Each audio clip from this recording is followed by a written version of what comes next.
Gotong royong sekarang menjadi semakin kuat dari urban farming itu, dan tidak terpetak-petak antara agama. Di situ ada agama Islam, Hindu, Kristen itu bisa bergabung jadi satu di sana. Bayam Brasil sudah ada di sana, buah bit ada di sana, bawang Dayak sudah ada semua, dan mereka ternyata sudah membuat ekstraknya.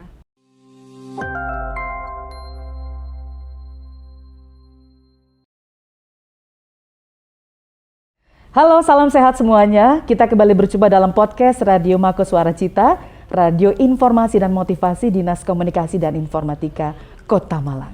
Ada topik apa yang akan kita bahas kali ini? Nah, kita akan bicara tentang perempuan itu sebenarnya punya peran yang sangat strategis. Anak-anak bisa pinter, keluarga bisa sejahtera, kemudian suaminya juga sukses dalam berkarir. Salah satunya yang paling penting posisinya adalah perempuan.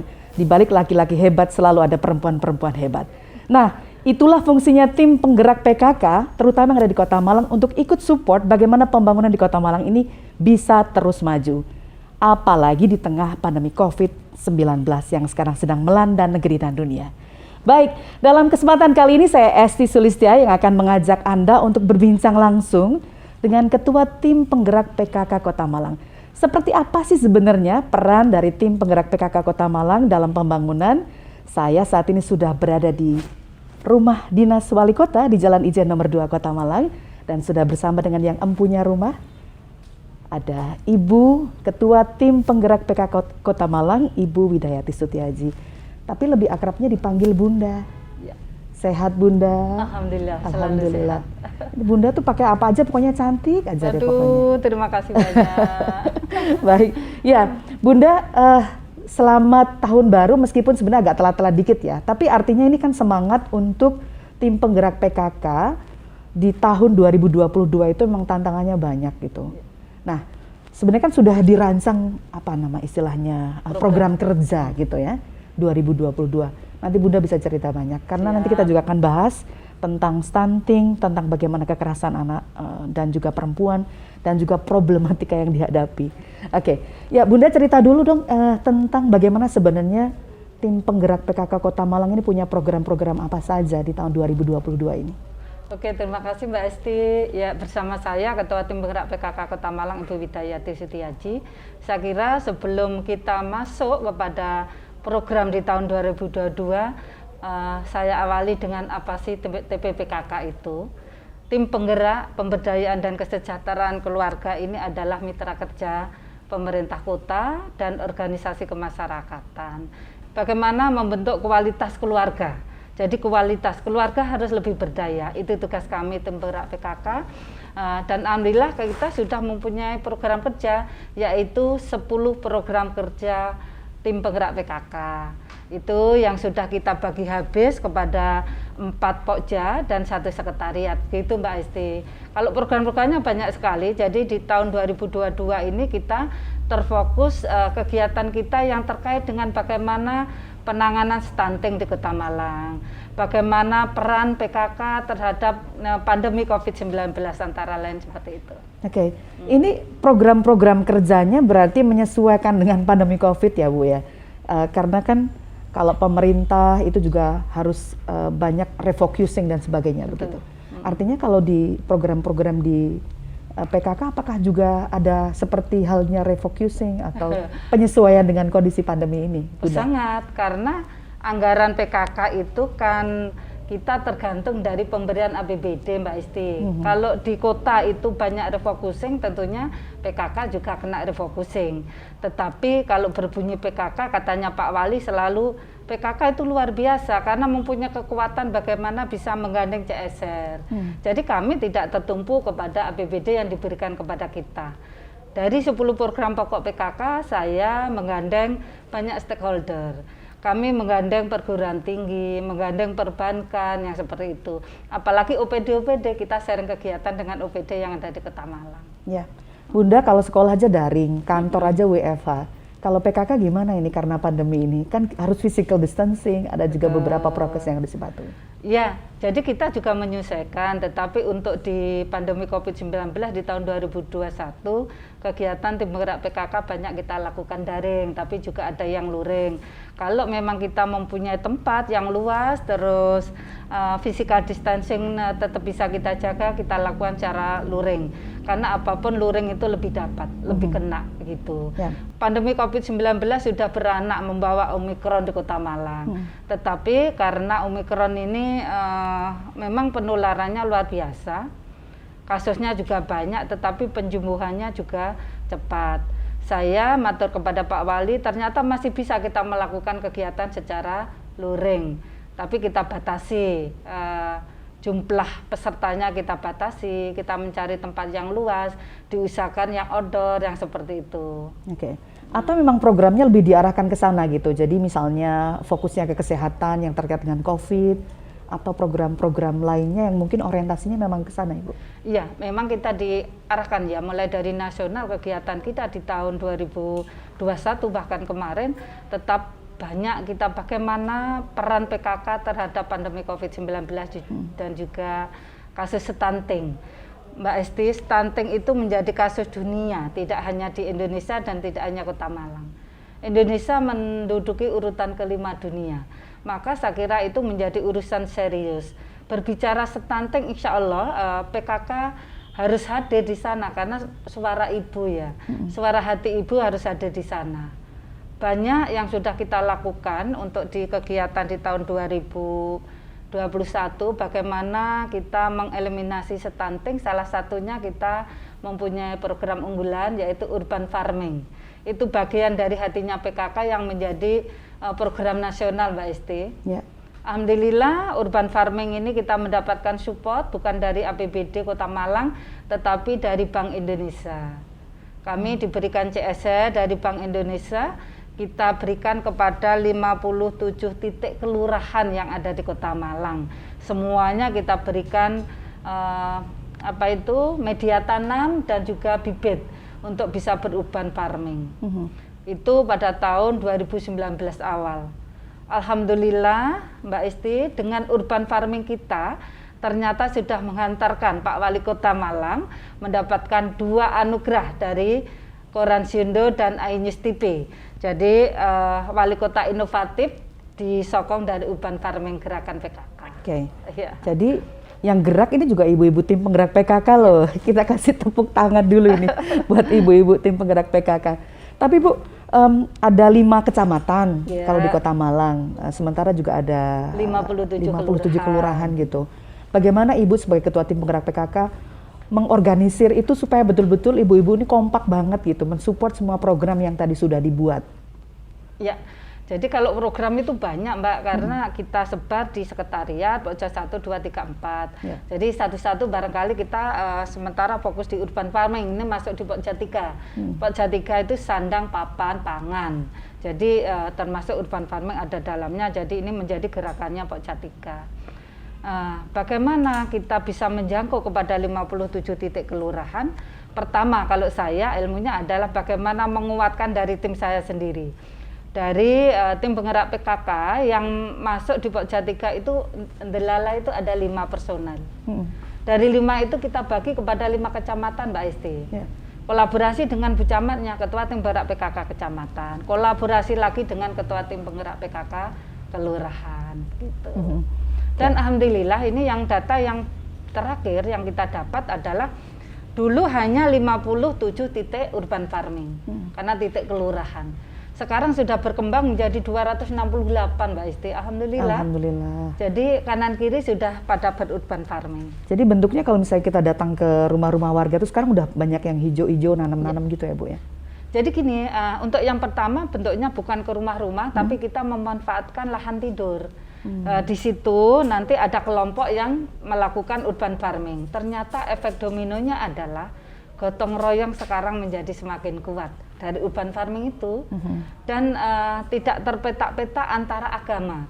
Di situ ada agama Islam, Hindu, Kristen itu bisa bergabung jadi satu di sana. Karena memang yang kita sasar adalah lahan kotor, lahan tidur yang ada di kelurahan. Oke. Jadi nggak nganggur tapi justru bermanfaat. Bermanfaat. Warganya tambah kompak. Betul. Menghasilkan secara ekonomi nggak ini? Loh iya ya, Pasti ya? penguatan, penguatan ekonomi keluarga tujuannya itu. Yang kedua, kalau urban farming kemarin dari BI menginginkan adalah bagaimana inflasi di Kota Malang itu bisa teratasi. Yap. Maka di dalamnya ada cabai, ada tomat yang nilai jualnya, harga jualnya itu fluktuatif. Kadang bisa tinggi, kadang murah, yang seperti itu. Ya. Jadi kalau pas di luar sana orang gampang digoyang oleh harga cabai, Ya. di Kota Malang enggak ya, Insya Allah, ya Bun insya ya. Allah. Jadi kalau mau nyambel tinggal ngambil aja petik Ya. di halaman mereka. Baik, itu beberapa program unggulan. Tapi yang sekarang sedang jadi salah satu fokus adalah namanya Gerbut Bute. Ya. Nah, Gerbut Bute, ini jelasin dulu nih Bu. Gerbut Bute ini apa Bunda? Jadi gini Mbak, Gerbut Bute itu adalah singkatan dari Gerakan Budidaya Bunga Teleng. Ini juga alhamdulillah saya membuat gerakan Gerbut Bute ini tidak mengganggu uang APBD.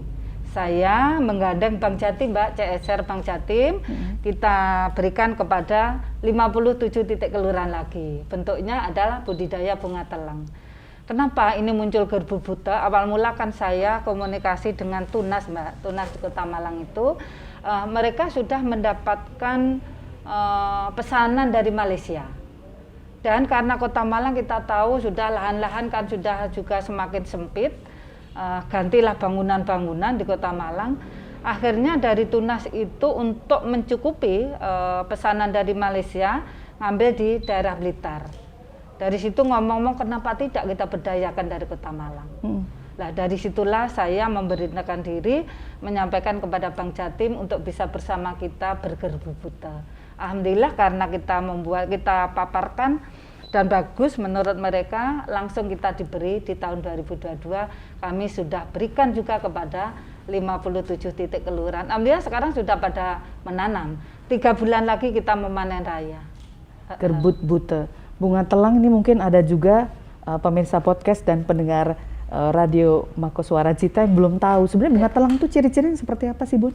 Oh ya, bunga teleng itu ada 3 jenis Mbak. Jadi ada yang bunganya itu putih, ada yang pink, ada yang biru. Tetapi yang kaya antioksidan, kaya manfaatnya itu ada yang biru. Kalau di Kota Malang kita pakai yang biru. Cirinya seperti bunga trompet itu loh. Kalau dulu di desa itu sudah banyak tumbuh di pagar-pagar yang seperti itu karena dulu kita tidak tahu manfaatnya itu apa. Ternyata luar biasa Mbak Isti manfaatnya. Perempuan itu sangat membutuhkan itu loh karena kaya kolagen. Terus untuk menjaga kesehatan mata, untuk mengatasi diabetes banyak Mbak ternyata. Makanya ternyata Malaysia karena tahu manfaat itu carilah ke Indonesia yang di Indonesia memang harganya kan masih murah. Ya. Tetapi kalau menurut kami sebenarnya sudah mahal Mbak Isti. 1 kilo itu sudah 1.400.000 loh. Bunga teleng bentuk teh itu harganya 1.400.000. Nanti kalau semua panen bareng-bareng berapa 3 bulan lagi ya? 3 bulan lagi. Ya, bisa dihitung.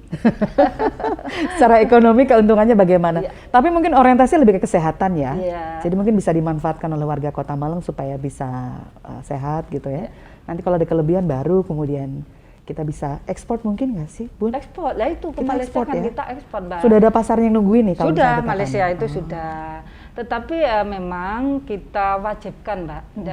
Kalau saya mau wajibkan kepada seluruh kader PKK ketika ada kegiatan tolong kita pakai produk-produk lokal kita. Kita manfaatkan urban farming. Urban farming itu tidak hanya untuk sayuran Mbak, sekarang sudah dikemas menjadi produk Mbak. Jadi mempunyai nilai jual yang tinggi seperti itu. Dan itu tugas kami membuat pelatihan-pelatihan kepada kader PKK. Ya. Kita membawa mereka untuk berurban farming. Kita masih mempunyai tugas bagaimana membina para pelaku urban farming. Setelah itu karena sudah mempunyai produk, tugas kita adalah memasarkan. Kita buat pelatihan online, pemasaran kalau kita display aja paling jangkauannya tidak bisa luas. Tetapi kalau online insya Allah banyak yang bisa melihat. Kendala atau kesulitan apa yang dihadapi? Karena kan ini Ibu memang lagi fokus ke sana nih ya, urban farming, terutama untuk ibu-ibu tim penggerak PKK nih yang sebenarnya mereka punya peran luar biasa di sana. Lebih ke apa sih Bun kendalanya? Ya. Sebetulnya kendala memang ada ya, tapi lebih banyak manfaatnya sih sebetulnya. Karena kalau manfaatnya begini Mbak, yaitu tadi kalau rapat kita harus pakai produk lokal, olahan-olahan lokal. Karena sudah banyak kita lakukan pelatihan-pelatihan sehingga di wilayah kelurahan mereka sudah berekspresi dari apa yang kita latih, mereka sudah mengembangkan ternyata menjadi produk-produk yang luar biasa di sana. Dari urban farming Mbak, minuman urban farming contohnya dari sawi itu digabung dengan nanas ya kalau tidak salah. Itu menjadi kemasan, minuman kemasan yang rasanya itu kayak seperti jus avocado. Yang gitu itu orang-orang sudah mengembangkan luar biasa. Ini Ibu sampai ngelontok nih A sampai Z tahu hafal semua. Ibu emang Bunda selama ini terjun sendiri langsung kalau misalnya untuk hal yang teknis sekalipun. Oh ya harus terjun. Pak Wali saya BI itu terjun selama ini. Bersama Pak Aska dan timnya, Pak Wali Kota, Pak Asek, saya ajak untuk hadir bersama-sama ke wilayah karena mereka itu perlu ada penguatan dari kita. Dengan kita turun aja mereka semakin bagaimana menyediakan tanaman itu yang beragam. Jadi kalau kita dulu hanya membantu itu 8 bibit jenis, sekarang pengembangannya sudah luar biasa. Kalau ke lapangan Mbak, bayam Brasil sudah ada di sana, buah bit ada di sana, bawang Dayak sudah ada semua, dan mereka ternyata sudah membuat ekstraknya. Gitu. Ini kalau buat contoh misalnya di daerah mana yang sukses nih, kalau misalnya pendengar Mako Cita maupun pemirsa YouTube Pemkot Malang ini pengen tahu lokasinya di mana nih yang bisa buat apa istilahnya mungkin buat belajar melihat langsung begitu Bunda? Hampir tersebar di 5 titik kecamatan di Kota Malang, semua ada yang nominasi juaranya. Tetapi kalau yang bunga teleng ini karena baru gini, untuk bunga teleng itu ya memang kan kita sudah wacanakan itu di bulan Oktober, tetapi pencairan dari CSR-nya Bank Jatim baru di 2022 kemarin. Yang terjadi di wilayah karena saya pernah mengumumkan ternyata mereka sudah bergerbuk-buta sendiri. Contoh di Arjowinangun kemarin saya melakukan belusuan bersama Bapak di sana. Ternyata di sana sudah ada basar bunga teleng Mbak, dan olahannya itu sudah keren mereka. Sampai di oven untuk bisa tehnya dari bunga teleng itu bisa tahan lama sampai 6 bulan. Ini bisa jadi ikonnya Kota Malang dong kalau gitu. Pastilah. Mbak Esti ya, dengan kita urban farming kita dapat juara, ternyata banyak dari daerah lain yang datang ke kita. Belajar karena Kota Malang lahannya sudah relatif tidak ada, tetapi kenapa urban farming di sini bisa bagus itu. Alhamdulillah. Ini sebenarnya ada korelasinya dengan kalau di PKK itu kan ada hatinya PKK, kemudian ada beberapa istilah nama-nama program. Ada korelasinya dengan itu Bunda? Memang urban farming, gerbuk buta itu adalah bagian kecil dari hatinya PKK, halaman asri indah teratur itu yang menjadi program nasional. Dan memang korelasinya dengan stunting, pandemi COVID-19, saya kira itu memang sangat luar biasa. Karena di hatinya PKK, kami di Kota Malang juga mengajak kepada masyarakat, dulu toga kan ada, tetapi sudah agak mati suri. Dengan urban farming kita haruskan toga harus ada. Delalah pada waktu itu kita juga dapat bantuan dari Bejo Jahe Merah. Jahe Merah itu loh Mbak, habis ditanam sebentar lagi terjadi COVID yang mengharuskan setiap warga itu harus konsumsi rempah-rempah. Keren kan? Jadi korelasinya terus ada. Gitu. Ya, dari tadi kan Bunda bercerita tentang betapa PKK itu bisa menggandeng banyak mitra kerja, Bank Indonesia, kemudian CSR dari beberapa perusahaan, dari Bank Jatim, terus tadi apa ada Bejo Merah, Bejo Merah dan sebagainya. Ini kan nggak semua tim penggerak PKK bisa melakukan itu. Nah, kalau tim penggerak PKK Kota Malang bagaimana nih? Jadi biar nggak ngutak-atik apa tadi APBD ya? Nggak mengganggu APBD, nggak APBD gitu ya, tapi programnya lancar gitu, maju. Bagaimana menggandeng mitra-mitra kerja supaya semuanya bisa tetap konsis punya komitmen yang sama gitu Bunda? Jadi pembangunan di Kota Malang saya kira itu bukan menjadi tugas dari pemerintah, jadi semua harus bisa hadir bersama-sama. Apalagi Bapak selalu menyampaikan, ayo yang 5 pilar itu, pentahelik harus dikuatkan. PKK juga tidak mau kalah, apa yang menjadi program Pak Wali saya kerjakan di sini. Gini Mbak, kalau yang dari perbankan sudah saya ceritakan ya, kami juga mengandang perguruan tinggi. Jadi seperti Brawijaya, UIN, UM itu sudah menjadi partner kita Mbak. Jadi kalau kita berbicara Brawijaya, di sana itu ada fakultas kedokteran, fakultas ekonomi. Kalau ekonomi masuk di urban farming, kami sudah mengandeng itu. Jadi kalau yang dari Brawijaya kemarin juga sudah digandeng di Kelurahan Arjawinangun itu. Sampai memberikan alat, memberikan bantuan media tanam dan bibit. Kalau yang fakultas kedokteran insya Allah digandeng oleh pemerintah kota untuk tim penggerak PKK kota. Kemarin bagaimana kita membuat gerakan dengan IDAI, Ikatan Dokter Anak Indonesia. Hipotiroid itu luar biasa loh Mbak, sebetulnya bukan hanya stunting yang menjadi masalah yang urgensi, tetapi hipotiroid juga karena dampaknya kan anak yang gila. Gila idet itu terlihat dari lidah-lidah yang tebal. Di Kota Malang masih ada walaupun tidak banyak Mbak Isti. Maka dari sana kami bersama Ikatan Dokter Anak Indonesia bersama-sama untuk melakukan sosialisasi. Action kita adalah saya menggandeng Dinas Kesehatan Mbak Isti. Anggarannya dilekalkan oleh Dinas Kesehatan untuk setiap bayi lahir sebelum 2 hari sudah diambil tes darahnya, diambil dari tumit. Tidak lebih dari 2 hari. Itu biayanya agak tinggi karena di Kota Malang labnya masih belum ada, dibawa ke Karangmenjangan, jadi itu dananya agak tinggi. Tugas kami memberikan sosialisasi kepada para ibu-ibunya. Kita keliling ke 5 titik kecamatan itu, para orang tua dan kader kita kumpulkan di kecamatan, kita hadir bersama untuk memberi penguatan. Gitu. Jadi dari ceritanya Bunda dari awal sampai sekarang itu bikin kita ngeh bahwa PKK itu bukan cuma kumpul buat arisan, ya. Ya. Jadi ada banyak kegiatan-kegiatan yang ternyata selama ini support luar biasa pada pembangunan untuk bidang kesehatan, termasuk mungkin juga pendidikan dan sebagainya. Nah, Bunda kan sebenarnya ada beberapa problem besar negara ini yang mana tim PKK itu bisa ikut ambil bagian, ikut andil untuk meningkatkan kualitas kehidupan keluarga. Salah satunya adalah stunting. Tadi sempat disinggung soal stunting ya.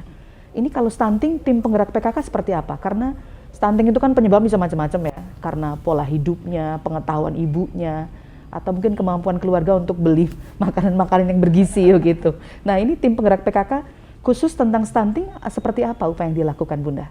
Ya, gini Mbak Esti, stunting itu sebetulnya problemnya yang harus diatasi mulai anak remaja yang mau menikah. Sampai dengan bayi dalam kandungan, bagaimana gizinya harus benar-benar diperhatikan sampai kelahiran selama 2 tahun itu ya, 1000 hari kelahiran itu. Maka pertama yang kita lakukan urban farming tadi. Urban farming adalah memberikan nutrisi sehat sebetulnya dampaknya. Urban farming yang dilakukan kelompok tadi hasilnya boleh dibeli oleh masyarakat di sekitar. Dan yang harus dikuatkan lagi adalah membawa masyarakat di sekitar, rumah-rumah itu harus berurban farming. Dan ini sudah terlaksana di Kota Malang, alhamdulillah. Yang kedua, untuk bagaimana stunting di Kota Malang bisa tereliminasi, kami juga ada kegiatan PAAR, pola asuh anak dan remaja itu yang melekat di Pokja 1 Mbak Isti. Di sana bagaimana kita memberikan sosialisasi kepada para calon ibu. Jadi yang muda-muda nih, remaja-remaja ya? Iya. Yang kedua ada genre. Saya sebagai Bunda Genre. Jadi alhamdulillah ini bisa kolaborasi. Kemarin melalui Dinas Sosial kita ada pemilihan genre ya, generasi berencana. Itu anak-anak remaja. Kenapa anak-anak remaja yang harus kita gandeng? Ternyata dari apa Mbak namanya? Faktanya ketika anak-anak remaja itu memberikan sosialisasi, edukasi kepada teman sebaya itu lebih bisa mengena daripada yang memberikan adalah orang tua. Jadi kalau jadi obrolan-obrolan gitu mungkin ya, kalau lagi ngobrol ada yang tadi teman-teman genre, kalau sharing dengan teman-teman yang lainnya itu mereka malah justru lebih didengar. Bisa mengena, itu yang saya maksud. Nah itu ya yang kemarin itu sudah terpilih, kita gandeng dengan tim penggerak PKK. Untuk kita bisa terjun bersama-sama ke masyarakat, itu kita lakukan.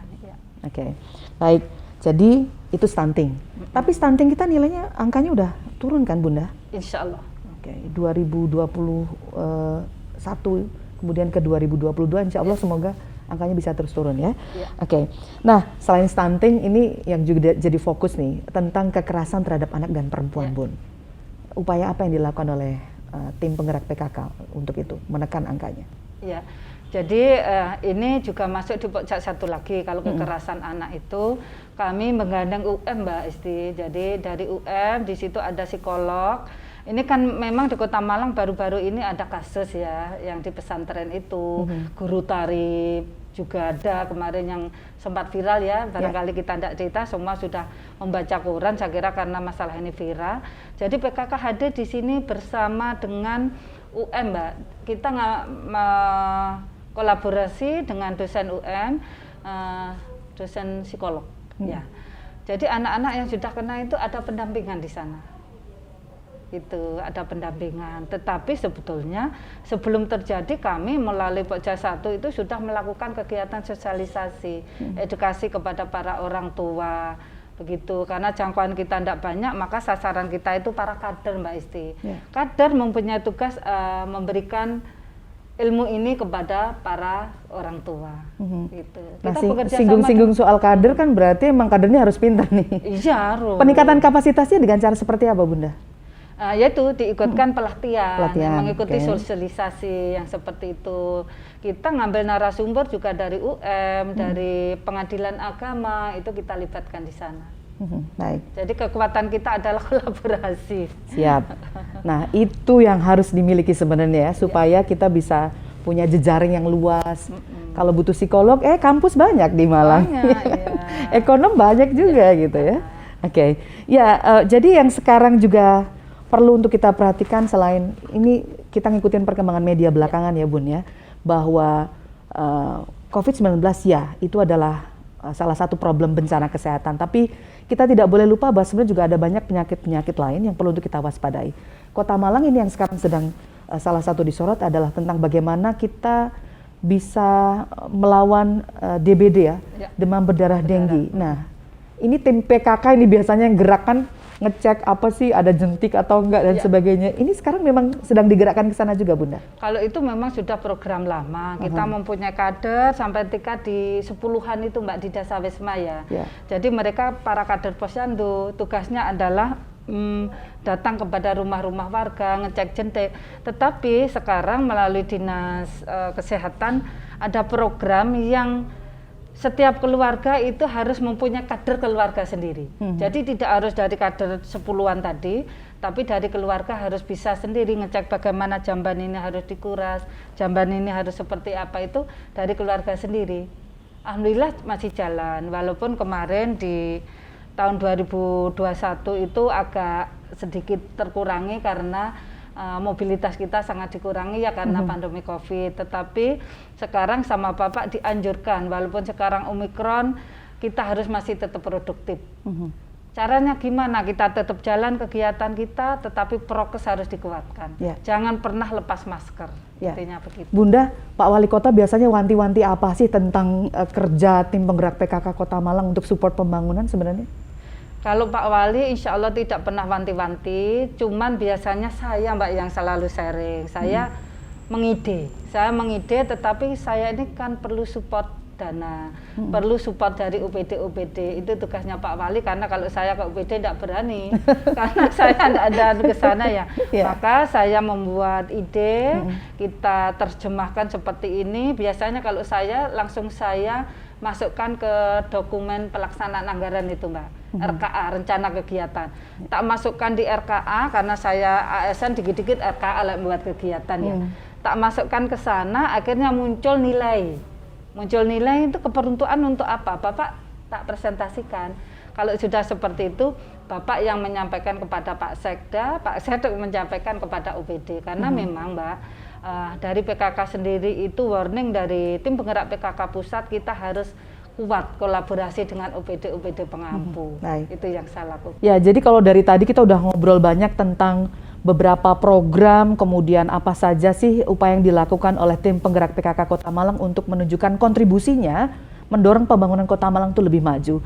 Tapi yang sekarang penting di masa-masa seperti sekarang ini adalah soal data. Nah, ternyata tim penggerak PKK Kota Malang selama ini juga sudah merancang, sudah punya istilahnya rencana besar gitu ya Bunda ya. Bekerja sama dengan Dinas Kominfo. Ada namanya Sam Kebun Basah. Ini istilahnya kan macam-macam nih, jadi saya sambil ingat-ingat gitu. Jadi kalau yang ini apa Bunda? Tim PKK mau ngapain lagi nih? Karena katanya ini adalah sesuatu yang besar sebenarnya. Gini, Sam Kebun Basah itu singkatan dari Smart City Malang, SAM-nya. Kebun Basah adalah gerakan menghimpun data berbasis masyarakat.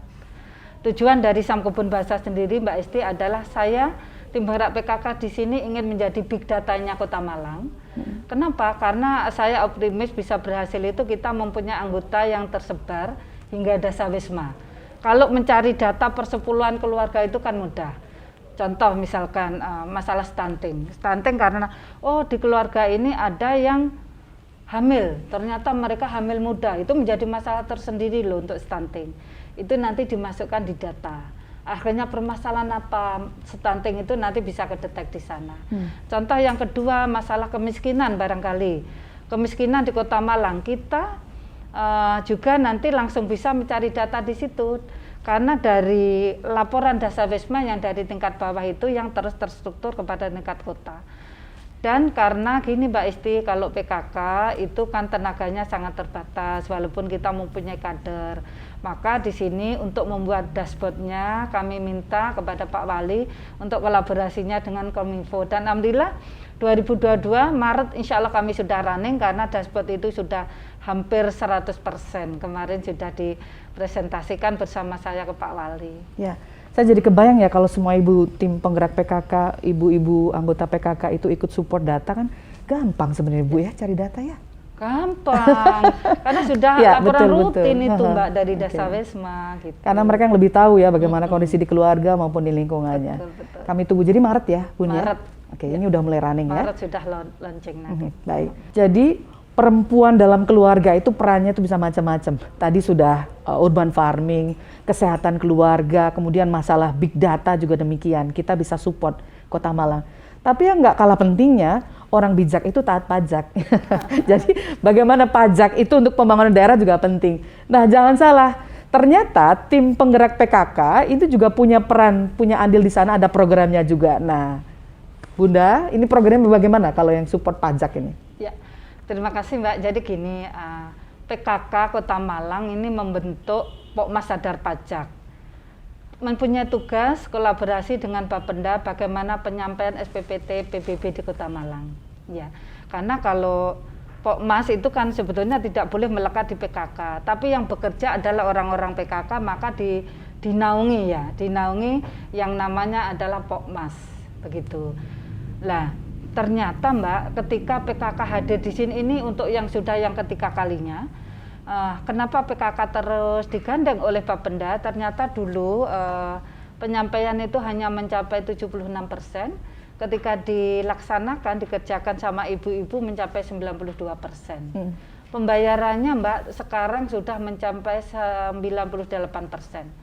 Tugasnya ibu-ibu tidak hanya menyampaikan SPPT PBB kepada masyarakat, tetapi juga mensosialisasikan tentang keperuntukan PBB itu seperti apa. Ya, terus kapan berakhirnya pembayaran PBB. Dan di tahun 2022 saya digandeng lagi, Pokmas ini digandeng lagi oleh Bank Jatim. Jadi ada agen laku pandai Mbak Isti. Nanti PKK menyerahkan SPPT sambil bisa menerima mereka membayar melalui kita. Tetapi saya dari Pokmas tidak boleh menerima uang tunai. Maka Bank Jatim memberikan modal kepada Pokmas ini. Diberikan modal di aplikasi AP-nya. Nanti mereka membayar tinggal klik langsung masuk ke Bank Jatim, begitu. Jadi sangat dimudahkan, nanti masyarakat tidak perlu harus ke Indomaret, Alfamart atau ke Bank Jatim yang sudah ditunjuk oleh pemerintah itu, tetapi boleh nitip membayar melalui pekerja kita, Pokmas Sadar Pajaknya yang hadir di Panjenengan. Keren banget. Ya, jadi banyak ya inovasinya. Baik. Kita tentu punya harapan besar pada tim penggerak PKK ini, Bunda Widayati, bahwa perempuan tadi seperti di awal saya sempat sampaikan punya andil dan peran besar. Nah, Bunda, apa sebenarnya pesan yang ingin Anda sampaikan untuk masyarakat dan juga untuk para kader-kader PKK di Kota Malang untuk punya tanggung jawab dan punya peran gitu ya, mengambil peran untuk pembangunan di Kota Malang ini? Ya. Kepada seluruh anggota tim penggerak PKK, seluruh kader PKK yang ada di Kota Malang, ya, agar terus semangat bergerak demi Indonesia maju dengan bakti dan karya nyata serta bekerja tanpa pamrih, termasuk mengembangkan daya inovasi dan juga kreativitas dalam keberlangsungan peran serta daripada PKK, tentunya yang selaras dengan kebijakan program pemerintah Kota Malang. Dan juga ini harus jadi tekad kita bersama untuk mengabdi dan ikut serta memajukan serta mensejahterakan masyarakat Kota Malang tentunya untuk kemajuan bangsa dan negara. Sedikit yang terakhir, Mbak Esti, barangkali saya ada pantun. Karena Pak Wali selalu berpantun, PKK juga harus berpantun. Jangan kalah ya Bun ya. Iya. Pisau diasah di pagi hari. Cakep. Bawa ke kebun untuk membabat. Berakhir sudah podcast kali ini. Semoga bisa memberi manfaat. Amin. Yang kedua, Mbak, jalan-jalan ke kota Mekah. Cakep. Ingin sembah yang berlama-lama. Semoga podcast ini membawa berkah, membawa rahmat untuk bersama. Cakep banget, amin. Terima kasih banyak Ibu Ketua Tim Penggerak PKK Kota Malang, Ibu Widayati Sutiaji. Sehat selalu. Amin. Alhamdulillah, akhirnya saya duduk di kursi ini. Tidak semua orang bisa duduk di kursi ini ya. Boleh semua. Oh, boleh. Baik, tapi terima kasih sekali sudah menerima kami di Rumah Dinas Wali Kota Malang di Jalan Ijen nomor 2 Kota Malang, dan semoga sehat selalu, sukses untuk tim penggerak PKK Kota Malang tahun 2022. Sehat selalu Ibu. Amin, amin. Bunda, ya salam ya untuk seluruh anggota dan tim pengurus PKK Kota Malang. Siap disampaikan. Baik. Ya, baik Sobat Mako, demikian tadi podcast kita kali ini spesial bersama dengan Ibu Ketua Tim Penggerak PKK Kota Malang, Ibu Widayati Sutiaji. Dan pastikan Anda selalu setia bersama Mako Suara Cita, Radio Informasi dan Motivasi, Dinas Komunikasi dan Informatika Kota Malang. Saya Esti Sulistia, salam sehat dan maju terus, sukses Anda di tahun 2022. Assalamualaikum.